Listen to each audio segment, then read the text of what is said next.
जय श्री राम। आज मैं आपको राम मंदिर बनने की पूरी कहानी 1528 से लेके 2022 तक का पूरा वृतांत सुनाती हूँ। दिल्ली को जीतने के बाद बाबर के आदेश पर अयोध्या में स्थित राम मंदिर को 1528 में तोड़ दिया गया था। बाबर के सेनापति मीर बाकी ने राम मंदिर के स्थान पर एक मस्जिद का निर्माण कराया था, जिसका नाम बाबरी मस्जिद था। 30 अक्टूबर 1990 की तारीख बड़ी खास और दुखद है। इस दिन अयोध्या में कर्फ्यू लगा था। इससे एक दिन पहले उत्तर प्रदेश के तत्कालीन मुख्यमंत्री मुलायम सिंह यादव का एक बयान आता है। अपने बयान में वो कहते हैं कि अयोध्या में परिंदा पर भी नहीं मार सकता। बावजूद इसके भारी संख्या में लोग अयोध्या पहुंचते हैं। पुलिस ने एक खास रास्ते पर 1.5 किलोमीटर तक बैरिकेडिंग कर रखी थी। सुबह के 10 बजे तक हनुमानगढ़ी इलाके में भीड़ पहुंच जाती है। बैरिकेडिंग को भी तोड़ दिया जाता है। भीड़ एक मस्जिद की ओर बढ़ने लगती है। तभी अयोध्या में तैनात पुलिस अधिकारियों को लखनऊ से एक आदेश आता है। आदेश था गोली दागने का। पुलिस ने गोलियां चलाई। कहीं गोली लगने से तो कहीं भगदड़ मचने से कई लोगों की मौत हो गई। मामला यही नहीं रुका। 1 नवंबर को मृतकों का अंतिम संस्कार होता है। 2 नवंबर को लोगों की भीड़ फिर से हनुमानगढ़ी के पास मौजूद संकरी गली में होते हुए मस्जिद की तरफ बढ़ती है। सामने पुलिस थी। एक बार फिर आदेश लखनऊ से आया। आदेश था फायर करने का। 2 नवंबर 1990 को फिर पुलिस ने गोलीबारी की। फिर कई लोगों की मौत हुई। ये कहानी कोई आम कहानी नहीं है, बल्कि इतिहास में दर्ज हो चुकी वो कहानी है जिसने सबसे ज़्यादा समय तक विवादों का सामना किया, जिसे हम बाबरी मस्जिद या राम जन्मभूमि विवाद के नाम से जानते हैं। बता दें कि इस कहानी को हम 4 चरणों में बताएंगे, क्योंकि इस कहानी को समझाने का यही बेहतरीन तरीका है। इसके बाद 1528 से 1947 के बीच क्या हुआ वो मैं अभी बताती हूँ आपको। इस कहानी की शुरुआत होती है 1528 से। इस समय एक बाबर ने दिल्ली पर कब्जा कर लिया। इस समय तक बाबर ने दिल्ली पर कब्जा कर लिया और देश में मुगल साम्राज्य की नींव पड़ गई थी। इतिहासकारों की माने तो बाबर के कमांडर यानी कि सेनापति मीर बाकी ने बाबर के आदेश के बाद अयोध्या में राम मंदिर को तुड़वा दिया। इसके बाद वहाँ एक मस्जिद बनाई थी। मस्जिद का नाम रखा था बाबरी मस्जिद। 1528 में मस्जिद बनाई गई या नहीं, इसका कोई ऐतिहासिक परिणाम नहीं है। आईने अकबरी हो या बाबरनामा, दोनों में ही इसका जिक्र नहीं मिलता। तुलसीदास ने 1574 में रामचरितमानस का अवधी में अनुवाद किया। इस किताब में भी बाबरी मस्जिद का उल्लेख नहीं मिलता। कहानी आगे बढ़ती है और साल आता है 1838। इस साल पहली बार अयोध्या में सर्वे किया गया। सर्वे करने वाला अधिकारी ब्रिटिश था, जिसका नाम था मॉन्टगोमेरी मार्टिन। मार्टिन ने सर्वे के बाद बताया कि मस्जिद में जो पिलर मिले हैं वो हिंदू मंदिर के लिए गए हैं। बता दें कि 1838 से पहले के 300 वर्षों का कुछ खास इतिहास मौजूद नहीं है, लेकिन ब्रिटिश अधिकारी के सर्वे के बाद अयोध्या में पहली बार साल 1838 में ही बवाल होता है। हिंदू कहते हैं कि जिस स्थान पर बाबरी मस्जिद बनी है वहाँ पहले भगवान राम का मंदिर हुआ करता था, जिसे बाबर ने तुड़वाया और उस पर मस्जिद का निर्माण करवाया। अब 1853 साल आता है और पहली बार अयोध्या में दंगा होता है। इसके बाद 1857 में हनुमानगढ़ी के महंत ने मस्जिद के आंगन के पूर्वी हिस्से में एक चबूतरा बनवाया। इसी चबूतरे को राम चबूतरा कहा गया। इसी स्थान को राम जन्मभूमि भी कहा गया। विवाद बढ़ा तो इसके विरोध में मौलवी मोहम्मद असगर ने जिला मजिस्ट्रेट के सामने अर्जी लगाई। पहली बार साल 1859 में मजिस्ट्रेट के आदेश के बाद मस्जिद में एक दीवार खड़ी कर दी जाती है। इस तरह भीतरी हिस्से में मुसलमानों को इबादत और बाहरी हिस्से में हिंदुओं को पूजा करने की अनुमति मिली। अब साल आता 1885। निर्मोही अखाड़ा के महंत रघुवार दास ने राम चबूतरे की कानून हक लेने के लिए कोर्ट में अर्जी डाली। इस जगह उन्होंने मंदिर बनाने को लेकर कोर्ट से मांग की। इस याचिका में चबूतरे वाले स्थान को ही राम जन्मभूमि बताया जाता है। ये अर्जी साल 1886 में खारिज कर दी जाती है। अब कहानी सीधा पहुंचती है साल 1934 में। अब सवाल ये उठता है कि 1886 से 1934 तक क्या हुआ। इस दौरान कई दस्तावेजों ने यह दावा किया कि अयोध्या में कई मंदिरों को तोड़ा गया और उन पर मस्जिदों का निर्माण कराया। उनमें से एक राम मंदिर भी था। साल 1934 में अयोध्या में सांप्रदायिक दंगे हुए। लोगों ने बाबरी मस्जिद के कुछ हिस्से को ढा दिया। मस्जिद के टूटे हुए हिस्से को अंग्रेज़ों ने ठीक करवाया। साल 1944 में वक्फ बोर्ड की तरफ मस्जिद को सुन्नी प्रॉपर्टी घोषित कर दी जाती है। सुन्नी प्रॉपर्टी इसलिए क्योंकि बाबर सुन्नी मुसलमान था। 1947 से 1980 के बीच क्या हुआ। साल 1947 में देश आज़ाद हुआ। बंटवारे का जख्म ताज़ा था। हिंदुओं और मुसलमानों के बीच नफरत इस समय पक्के दौर पर थी। आज़ादी के बाद राम मंदिर की मांग जोर पकड़ती है। दिसंबर 1949 में अयोध्या में 9 दिनों के रामचरितमानस पाठ का आयोजन किया जाता है। इस आयोजन में गोरखनाथ मंदिर से महंत दिग्विजय नाथ जी शामिल थे। 22 और 23 दिसंबर की रात मस्जिद में भगवान राम की मूर्तियां मिलती है। आरोप हिंदुओं पर लगता है। कहा जाता है कि उन्होंने मूर्तियों को विवादित स्थान पर रखा। 23 दिसंबर की सुबह मस्जिद में रामलला की पूजा शुरू हो जाती है। हिंदू वहां पूजा और दर्शन करने पहुंचते हैं तो मुसलमान वहां विरोध करने पहुंचते हैं। मामला फिर कोर्ट में पहुंचता है। ये वो समय था जब देश में संविधान लागू नहीं हुआ था। संविधान की धर्मनिरपेक्षता अब तक तय नहीं की जा सकी थी।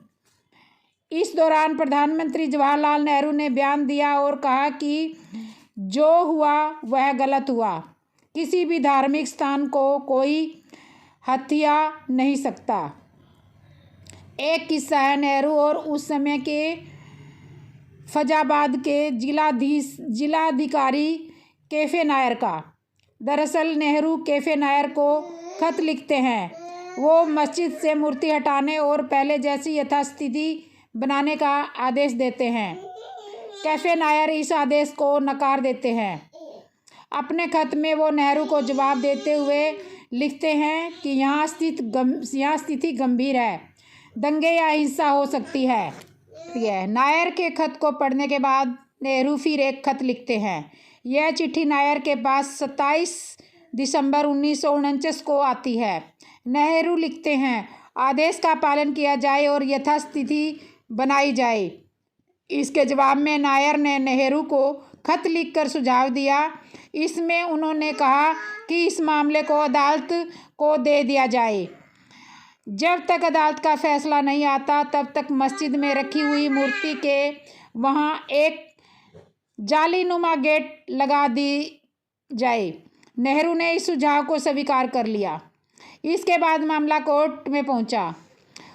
29 दिसंबर 1949 को कोर्ट ने बाबरी मस्जिद को पहली बार विवादित स्थल घोषित किया। इसी के बाद से बाबरी मस्जिद के लिए विवादित ढांचा जैसे शब्दों का प्रयोग होने लगा। कोर्ट के आदेश के बाद मस्जिद के बाहर ताला लग गया। 16 जनवरी 1950 को Gopal Singh Visharad civil case file करते हैं। वो कोर्ट से मांग करते हैं कि हिंदुओं को पूजा की अनुमति दी जाए और मूर्तियों को उस स्थान से न हटाया जाए, लेकिन कोर्ट ने इस अपील को खारिज कर दिया। साल 1959 में निरोही अखाड़ा एक बार फिर पिक्चर में आता है। निरोमोही अखाड़ा कोर्ट पहुंचता है। अखाड़े ने इस बार केवल नाम राम चबूतरे को ही नहीं बल्कि पूरे 2.77 एकड़ भूमि का हक कोर्ट से मांगा। इसके 2 साल बाद सुन्नी वक्फ बोर्ड ने भी कोर्ट में केस दायर किया। वक्फ ने मुसलमानों का पक्ष रखते हुए केस फाइल किया और कहा कि यहाँ पहले मस्जिद थी और अभी भी मस्जिद ही है। इसके बाद अगले 20-25 साल तक कोर्ट में केस चलता रहा। 1980 से 1990 के बीच क्या हुआ? अब साल आ गया 1980 का। भाजपा जनसंघ से अलग हो गई थी। भाजपा ने खुलकर हिंदू संगठनों और राम मंदिरों का समर्थन किया। हिंदू संगठन एक्टिव हो जाते हैं। मांग उठती है कि बाबरी मस्जिद के स्थान पर राम मंदिर का निर्माण किया जाए। साल 1984 में धर्म संसद का दिल्ली में आयोजन किया गया। विश्व हिंदू परिषद नेता अशोक सिंघल ने रथ यात्रा निकालने की बात कही, लेकिन इसके 6 महीने बाद ही इंदिरा गांधी की हत्या हो जाती है। रथ यात्रा को टाल दिया गया। इंदिरा गांधी की हत्या के बाद राजीव गांधी कमान संभालते हैं और प्रधानमंत्री बनते हैं। राजीव गांधी के लिए 2 अहम चुनौतियां थी।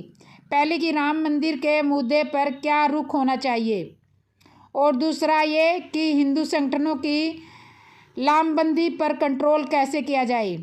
हालांकि उस समय देश में एक घटना घटती है जिसने मंदिर आंदोलन की आग में घी का काम किया।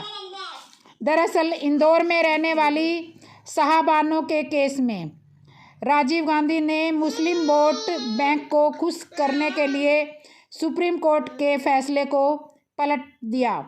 राजीव गांधी ये जानते थे कि उन्हें इस फैसले को बैलेंस करना होगा। इसके बाद राजीव गांधी ने उस समय के यूपी के तत्कालीन मुख्यमंत्री वीर बहादुर सिंह पर दबाव डाला कि बाबरी मस्जिद के ताले को खोल दिया जाए। इसके कुछ ही दिन बाद 1986 में फैजाबाद की अदालत ने बाबरी मस्जिद के ताले को खोलने का आदेश दिया और मंदिर में पूजा करने की भी इजाज़त दे दी। लेकिन सवाल ये भी है, क्या इससे पहले पूजा नहीं होती थी? पूजा जरूर होती थी, लेकिन कोर्ट द्वारा नियुक्त एक पुजारी द्वारा साल में केवल एक बार ताला खुलने के बाद कोई भी अयोध्या जा सकता था, पूजा कर सकता था।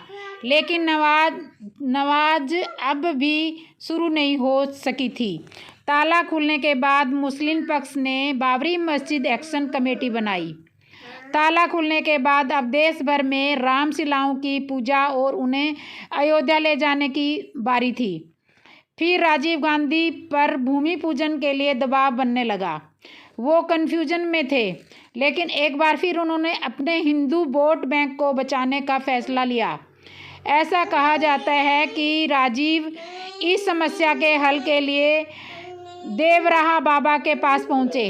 देवराहा बाबा ने उनसे कहा कि मंदिर बनना चाहिए, शिलान्यास हो जाने दो बच्चा। शिलान्यास का वक्त 9 नवंबर 1989 तय किया गया। इससे पहले देश भर में राम शिलाओं की पूजा हुई। सांप्रदायिक तनाव भी बढ़ा, कई जगहों पर दंगे भी हुए, सैकड़ों लोग मारे गए। 9 नवंबर को विहिप ने विवादित स्थल के पास एक मंदिर की नींव रख दी और मंदिर निर्माण के लिए अभियान तेज कर दिया। कहते हैं कि यह पहली बार था जब सरकार को आभास हुआ कि बाबरी मस्जिद गिराई जा सकती है। साल 1989 चुनावी साल था। वोट बैंक की राजनीति जोरों पर थी। राजीव गांधी ने अयोध्या से ही अपनी चुनावी रैली की शुरुआत की, लेकिन इसका उन्हें फ़ायदा नहीं हुआ। 1989 के लोकसभा चुनाव में भाजपा को 85 सीटें मिली। इससे पहले हुए लोकसभा चुनाव में भाजपा के पास केवल 2 ही सीटें थीं। भाजपा ने वीपी सिंह को समर्थन दिया। वीपी सिंह प्रधानमंत्री बने। 25 सितंबर 1990 लाल कृष्ण आडवाणी रथ यात्रा निकालने की घोषणा करते हैं। रथ यात्रा को सोमनाथ से अयोध्या तक निकाली जानी थी, जिसे 30 अक्टूबर 1990 तक अयोध्या पहुंचना था। नरेंद्र मोदी उस समय गुजरात में रथ यात्रा के प्रभारी थे। कार सेवकों को बड़ी संख्या में अयोध्या पहुंचने का आदेश होता है। योजना थी कि 30 अक्टूबर को अयोध्या में पहली कार सेवा की जाएगी। आडवाणी ने रथ यात्रा निकाली। इस दौरान देश भर में खूब हिंसा और दंगे हुए, लोग भी मरे। 23 अक्टूबर को आडवाणी की रथ यात्रा बिहार के समस्तीपुर पहुंचती है। वीपी सिंह के आदेश पर तत्कालीन बिहार के मुख्यमंत्री लालू प्रसाद यादव ने रथ यात्रा को रुकवा दिया गया। आडवाणी को गिरफ्तार कर दिया गया। गिरफ्तारी की यह जानकारी दिल्ली पहुंची तो अटल बिहारी वाजपेयी ने वीपी सिंह को सरकार से समर्थन वापस खींच लिया। केंद्र की वीपी सिंह की सरकार गिर गई। 30 अक्टूबर 1990 तक देश भर में भारी संख्या में कार सेवक अयोध्या पहुंचते हैं। इस दिन अयोध्या में कर्फ्यू लगा था। तमाम प्रतिबंधों के बावजूद कार सेवकों की भारी भीड़ वहां इकट्ठा होती है।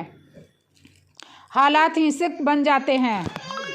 कार सेवक मस्जिद पर चढ़कर केसरिया ध्वज फहराते हैं। तभी लखनऊ से अयोध्या के पुलिस अधिकारियों को एक फ़ोन आता है। ये फ़ोन था यूपी के तत्कालीन मुख्यमंत्री मुलायम सिंह यादव का। उन्होंने कार सेवकों पर गोली चलाने का आदेश दिया। पुलिस ने आदेश का पालन किया और गोलियां चला दी। कई कार सेवक मरे। कोई गोली से तो कोई भगदड़ की चपेट में आकर। इसके बाद 2 नवंबर 1990 को फिर ऐसी घटना होती है। कार सेवकों पर गोलियां चलने का आदेश फिर लखनऊ से ही आया। इस दौरान कुछ 28 कार सेवकों की मौत हुई। कुल 28 कार सेवकों की मौत हुई। मरने वालों में कोठारी बंधु भी शामिल थे। यह वही दौर था जिसके बाद मुलायम सिंह यादव के लिए मुल्ला मुलायम जैसे शब्दों का इस्तेमाल होने लगा।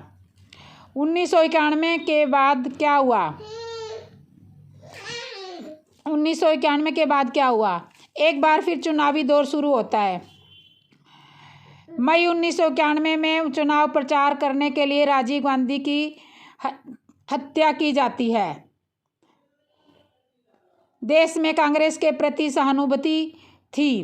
कांग्रेस केंद्र में अधिकार जमाती है। पीवी नरसिंह राव प्रधानमंत्री बनते हैं। इसी साल जून में यूपी में चुनाव हुए। भाजपा सरकार बनती है।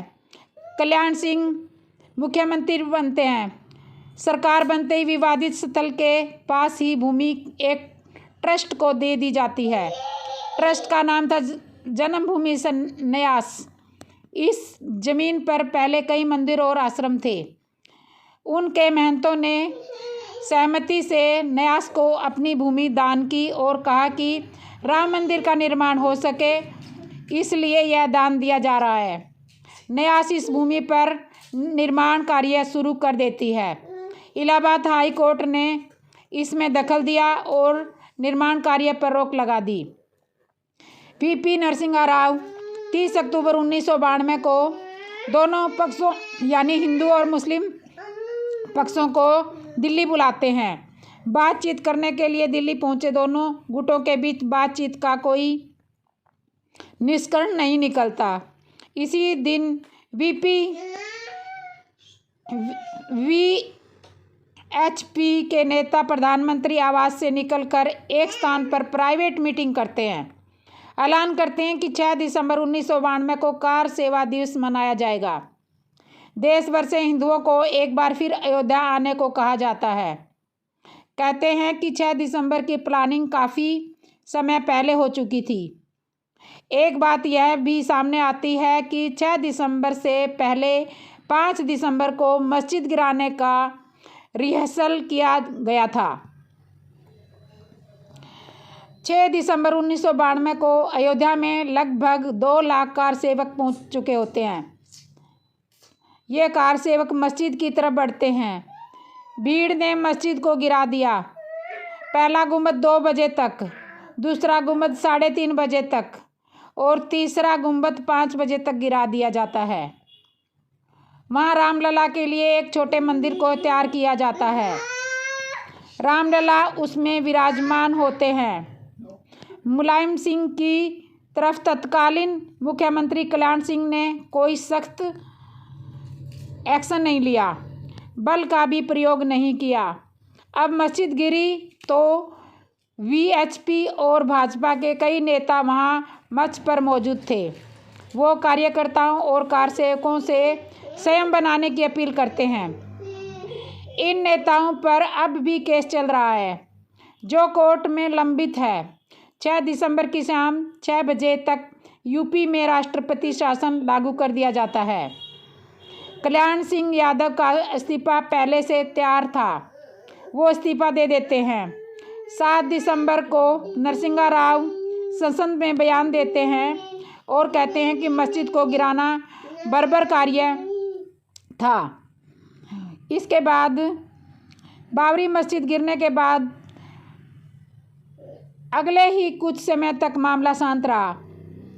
अगले कुछ सालों में केंद्र में भाजपा की सरकार आ जाती है। अटल बिहारी वाजपेयी प्रधानमंत्री बन जाते हैं। 2001 में वीएचपी केंद्र सरकार को कड़ा आदेश देती है, कहती है मस्जिद गिर चुकी है, राम मंदिर बनाने की तैयारी शुरू करें। सरकार यदि नहीं करेगी तो वीएचपी खुद मंदिर बनाएगी। साल 2002 में यूपी चुनाव के लिए भाजपा ने घोषणा पत्र जारी किया। राम मंदिर निर्माण का मुद्दा इसमें नहीं था। वीएचपी ने फिर आह्वान किया और कारसेवक फिर अयोध्या में जुटे, लेकिन प्रशासन हस्तक्षेप करती है। इसी दौरान कारसेवक जब लौट रहे थे तो गोधरा की एक ट्रेन में आग लगा दी जाती है। इसके बाद कई कारसेवकों व अन्य लोग जलकर मर जाते हैं। परिणाम स्वरूप गुजरात में भीषण दंगे होते हैं। देश में माहौल खराब हो जाता है। कोर्ट ने मामलों की गंभीरता को समझा। अप्रैल 2000 में इलाहाबाद हाई कोर्ट की 3 जजों के बीच विवादित स्थल के मालिकाना हक की कार्रवाई शुरू करती है। यानी एएसआई को वैज्ञानिक सबूत जुटाने का काम दिया जाता है। एएसआई विवादित स्थान पर खुदाई करवाती है। खुदाई 6 महीने तक चलती है। अगस्त 2003 में एएसआई रिपोर्ट पेश करती है। रिपोर्ट में एएसआई ने बताया कि खुदाई के 10-12 सेंचुरी के बीच के हिंदू मंदिरों के अवशेष मिले हैं। पिलर, ईंटें, शिलालेख और अन्य चीज़ें मिली हैं। पहली बार विवादित स्थल से जुड़े वैज्ञानिक सबूत मिलते हैं। मामला कोर्ट में चलता रहता है। 30 सितंबर 2010 को इलाहाबाद हाई कोर्ट ने अनोखा फैसला सुनाया। कोर्ट ने 2.77 एकड़ वाली विवादित भूमि को 3 बराबर हिस्सों में बांट दिया। इसमें 1/3 हिस्सा निर्मोही अखाड़ा, 1/3 हिस्सा राम जन्मभूमि न्यास और बाकी 1/3 हिस्सा सुन्नी वक्फ बोर्ड को दिया जाता है। इस फैसले से तीनों ही नाखुश थे। साल 2011 में पहली बार तीनों ने सुप्रीम कोर्ट का दरवाज़ा खटखटाया। जनवरी 1919 में अयोध्या केस की सुनवाई के लिए 5 जजों की संवैधानिक पीठ पीठ बनाई जाती है। इसकी अध्यक्षता कर रहे थे चीफ जस्टिस रंजन गोसाई। पीठ में justice DY Chandrachud, justice U Lalit, justice Bobde और जस्टिस एएनवी रमन्ना को शामिल किया जाता है। 5 जजों की बेंच ने इलाहाबाद हाई कोर्ट के फैसले पर रोक लगा दी।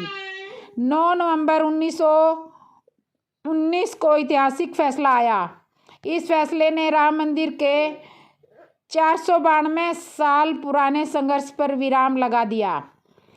बेंच ने सर्वसम्मति के फैसला लिया और एएसआई की साइंटिफिक रिपोर्ट का हवाला दिया तथा 2.77 एकड़ की पूरी जमीन को विवादित थी वह रामलला विराजमान को दे दी गई। सरकार को आदेश हुआ कि राम मंदिर निर्माण के लिए ट्रस्ट बने। सुन्नी वक्फ बोर्ड को अयोध्या में किसी और स्थान पर 5 एकड़ जमीन देने का भी आदेश दिया। 5 फरवरी 2020 को राम जन्मभूमि ट्रस्ट को मंजूरी मिली। 5 अगस्त 2020 को प्रधानमंत्री नरेंद्र मोदी अयोध्या पहुंचते हैं, राम जन्मभूमि पूजन और शिलान्यास करते हैं। अंत में 22 जनवरी 2024 को रामलला की प्राण प्रतिष्ठा होती है। प्रधानमंत्री नरेंद्र मोदी खुद इस कार्यक्रम में मौजूद रहते हैं। राम जन्मभूमि के संघर्ष की कुछ ऐसी थी 492 साल तक की कहानी। जय श्री राम। अगर वीडियो पसंद आई हो तो हमारे चैनल को सब्सक्राइब करना, लाइक करना और कमेंट करना और कमेंट में जय श्री राम ज़रूर लिखना। और जिसने भी अभी तक चैनल को सब्सक्राइब नहीं किया सब्सक्राइब कर लेना। बोलो जय श्री राम।